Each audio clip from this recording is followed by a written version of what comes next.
guys may or may not know what computer graphics is, but how many of you have ever played a computer game? Okay. And how many of you have ever seen a Pixar movie? Or some 3D anime? Yeah. Okay, so all of you. So the technology behind both of those is actually computer graphics, which is basically using digital programming to handle and output a 2D image. Or for 3D computer graphics, it actually handles an entire 3D scene using meshes like this teapot you see here. It's called the Utah teapot. It's a famous marble that was made early on in the 80s. And you find a series of vertices in a series of polygons. In this case, it might look like they're quadrangles, but when you actually do the rendering, they're broken down into triangles. And you actually do all the lighting calculations, figure out where everything is on the screen. And so the teapot was made by a guy called Martin Newell, who was one of the pioneers. He made a model, did some early stuff with different algorithms. Jim Blinn was another cool guy.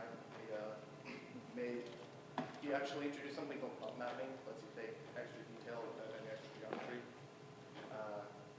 He did a few shading algorithms, which is just some stuff I'll get to later on. So computer graphics uses a lot of what are called vectors, and vector is just a mathematical container. In this case, I'm using 3D vectors, or vector 3Ds, as I call them. And so 3D vectors have 3 components, x, y, and z, and they can hold anything from the position of a vertex or an object to the direction that something is facing, or anything that's in 3 dimensions. And so there are 2 sort of things we'll be talking about, the dot product and the cross product. You don't really need to know the math behind them, but basically, dot product is sort of the overlap of 2 vectors, and cross product is what you use to find out a vector that's perpendicular to 2 other vectors. So again, kind of mathy. You don't really need the complicated stuff. So now on to the GPU, which stands for graphics processing unit. So this is something that's in most computers. You might have heard of the CPU, which is sort of the main processor of any computer. And then the GPU is a bit different. It's sort of at a lower clock speed, might be around 800 megahertz, but it has a huge number of what's called threads of computation. And this lets it do literally thousands of things at once. And so for graphics, let's say you need to do 2,000 calculations. You could do them one at a time in what's called serial computation, or you could do them all at once, which is called parallel computation. And so the trick behind a lot of graphics is figuring out how to make something so that you can do it all at once in parallel.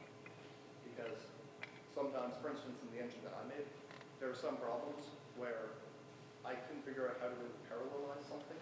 So I'd end up having to do them one at a time, which is pretty detrimental to render times. So now just sort of a bit of a background, how I got into this. About a year ago, I sort of started a program called Blender 3D. It's a 3D modeling and rendering package.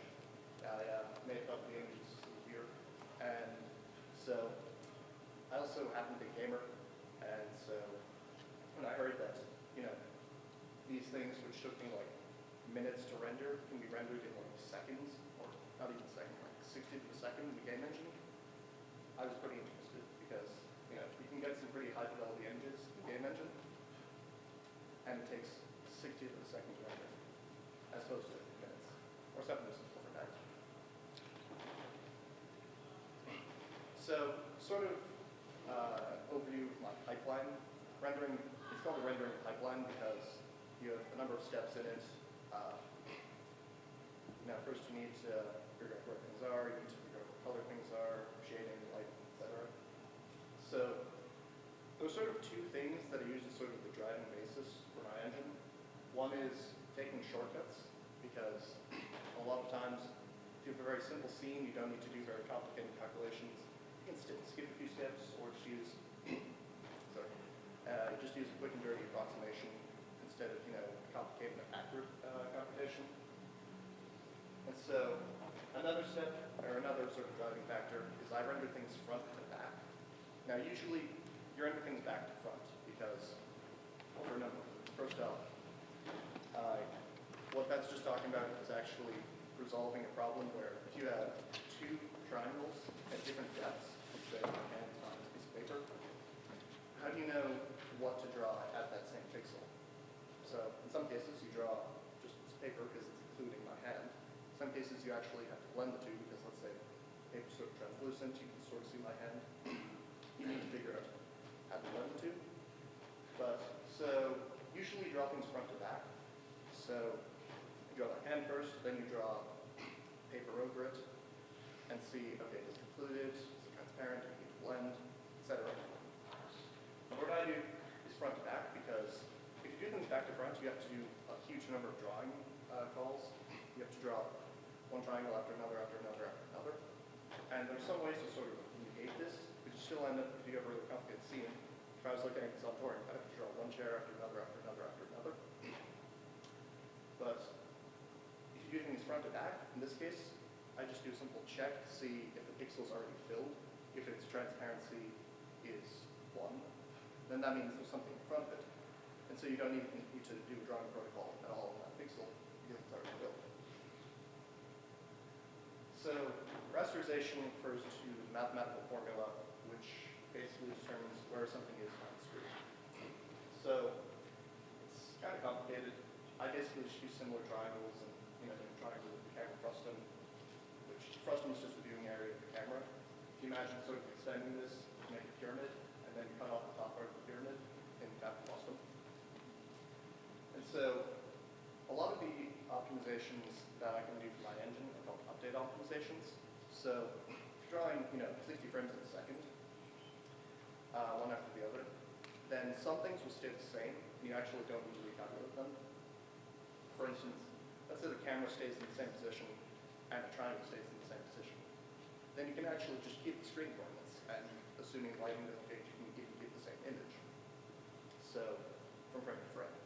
Now, a lot of times objects are moving, cameras are moving, you can't really do this, but since rasterization is fairly simple, but ubiquitous, I figured, it's a good enough optimization. So, depth sorting, as I mentioned before, you have to sort the triangles to random from front to back in my case. So this is actually actual images that are outputting from my engine. This is without depth sorting, that's with depth sorting. Still looks kind of weird because there are a few other problems, but hopefully you can get the gist of it. And so when you sort things, usually sorting is seen as a serial process. Basically you iterate through a list and then you figure out, okay, this is greater than something else, or it's the greatest in the stack, or whatever. However, there's something called a gnome sort, which is where you compare the nth element of a list to the n-1 element of a list. And then if, the one in front of another is greater, then you swap them. So I use that to figure out a way to apply this to a parallel process. So, you basically compare neighbors and then swap them if one should be larger but it's actually smaller. And then that's what allows me to do depth sorting on the GPU. And also, just a quick optimization is you need to figure out depth. You do the position vector of the triangle minus the position vector of the camera, which gives you a vector between the camera and the triangle. And then you figure out its magnitude or length.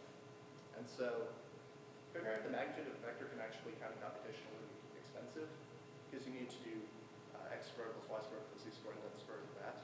And so an optimization you can often do is do the magnitude squared instead, which is just x squared plus y squared plus z squared. And that saves you square root optimization 2 minutes. Okay. And that saves you square root optimization.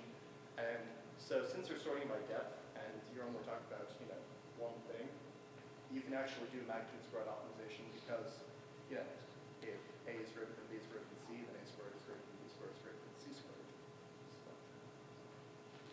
So this is sort of a major part of my engine that I really focused on. It's called culling. And basically that's something that's like the oldest problem in CG, which is called primary visibility. Are 2 points visible, or is a triangle visible to the camera? Can 2 points see each other? And so if triangle is, say, like this sheet of paper, is outside my field of view, I shouldn't even render it because it's just wasting computation and it's not affecting the image. There's one I sort of settled on, is I guess called custom culling, which determines if all three vertices are, say, above my field of view, or all to the right, or all to the left, or all below it. Because let's say that I'm zoomed in really close on the wall. Like I'm in a game, I'm looking really close at the wall. Technically, all three vertices could be outside my field of view, but since they're sort of outside in different directions, the wall should still be rendered, or else I'd see through it. And so I solved that by just figuring out are they all above it, are they all below it, etc. And then there's something that's already usually done in industry, it's called back-based culling. Basically, it is about the camera vector and the normal vector, which is just basically vector extending perpendicular to a triangle. So you dot to greater than 0, then some actually facing away from the camera, and so it shouldn't be rendered because it's probably from the backside of an object or something like that. Now this can be deactivated if you have a transparent object. It would make a lot of sense because otherwise it's say my hand is transparent, I can see the back of my hand through the front of it, and so I want to deactivate back-based culling, but usually it's turned on. And then sort of lighting and shading. Running out of time, so I'm probably going to have to breeze through this. So shaders are basically field on their own. They're little snippets of code that run on the GPU whenever you draw a triangle, and they will make one mesh look differently from another. So usually they involve two major things, lighting and color. And you can do lighting and color on different bases. Like here you have color-based, face-based coloring, vertex-based coloring, and texel-based coloring. Texel is just like one pixel on the texture, and texture is an image that you map to a 3D object. And you can do different calculations with lighting. That's actually a rendering that I took in the Unity 3D engine, which they actually don't just do straight vertex-based lighting. They do sort of interpolation or directional lighting. It's kind of hard to see. It basically change the angle of the light. Directional light, you get a different angle of interpolation. So, and again, in terms of my engine, update optimizations, if the normal doesn't change, then you don't even need to update the lighting unless the light moves. And if one light moves, then you don't need necessarily update lighting for the entire scene.